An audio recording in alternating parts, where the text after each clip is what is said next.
नमस्कार, बता देता हूँ टीआरई 4 में एक नया खेल खेला जाना शुरू कर दिया गया है और इसमें लड़वाने की कोशिश की जा रही है। याद रख लीजिएगा, आप लोग लड़िएगा नहीं बिल्कुल भी। याद रख लीजिएगा, हमारे जो स्टूडेंट लीडर्स के साथ खड़े होइएगा और जो प्रोटेस्ट होने जा रहा है उसमें बढ़ चढ़ के पार्टिसिपेट करिएगा, बढ़ चढ़ के वहाँ पे सम्मिलित होइएगा। अगर हम लोगों को वहाँ पे आने का मौका दिया जाएगा तो हम लोग भी आके वहाँ पे बैठेंगे और आपके साथ वहाँ पे अनशन पे जो है इस मुहिम को जारी रखेंगे। ये लोग जो है नौटंकी करवा रहे हैं। एस्टेट वालों को भी जो है इसमें शामिल कर रहे हैं, सीटेट वालों को भी अभी जो 6 सितंबर को एग्जाम है उसको भी शामिल कर रहे हैं और एस्टेट वाले और सीटेट वाले इन दोनों को टीआरई 4 के पुराने स्टूडेंट के साथ लड़वाने की कोशिश कर रहे हैं। यानी कि ये लोग क्या करना चाह रहे हैं, फूट डालो और राज करो की नीति को अपना रहे हैं सीधे तौर पे। इनका कहना क्या है कि हम अपेयरिंग वालों को मौका देंगे, एस्टेट में क्या देंगे, अपेयरिंग वालों को मौका देंगे, इनका कहना ये है। लेकिन मेरे भाई आपको ये तो पता होना चाहिए कि नोटिफिकेशन आप कब दीजिएगा। कभी तो ये लोग कहते हैं कि अभी जो है हम लोग क्या करेंगे, उनसे फॉर्म को फिलअप करवा लेंगे, जो कैंडिडेट पास होंगे उनका ही एडमिट कार्ड जारी किया जाएगा, वरना उनका एडमिट कार्ड जारी नहीं किया जाएगा। तो भैया ये बताइए आप इस्तीफा कब देने हैं, क्योंकि जुलाई तो बीत चुका, 13 अगस्त का टाइम हो चुका है, जुलाई बीत चुका है, अब नोटिफिकेशन अभी तक आया नहीं है, तो आप इस्तीफा कब दे रहे हैं।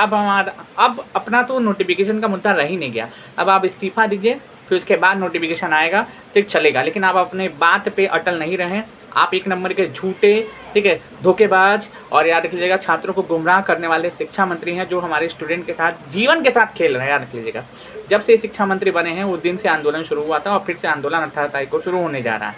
तो हमारे इन जो माननीय जो शिक्षा मंत्री हैं, जो सम्माननीय शिक्षा मंत्री जी हैं, आप इस्तीफा कब दे रहे हैं ये बताइए, क्योंकि आपके इस्तीफे का समय आ चुका है। आपको इस्तीफा देना पड़ेगा, इसलिए इस्तीफा देना पड़ेगा क्योंकि आप धोखेबाज शिक्षा मंत्री। याद रख लीजिएगा, आपकी कही गई एक बात पे किसी को भरोसा नहीं है, किसी बात पे भरोसा नहीं है, क्योंकि आपने जुलाई में नोटिफिकेशन कहा था।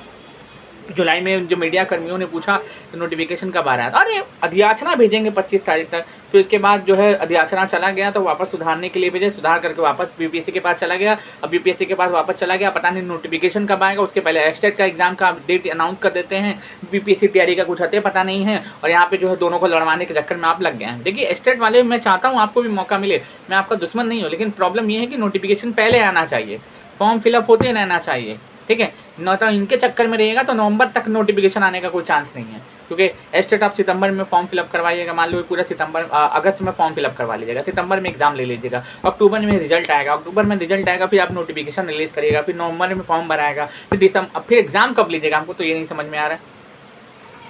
सीधे तौर पे ये जो है ना, लोगों को मूर्ख बनाया जा रहा है, याद कीजिएगा, जीवन बर्बाद किया जा रहा है छात्रों का।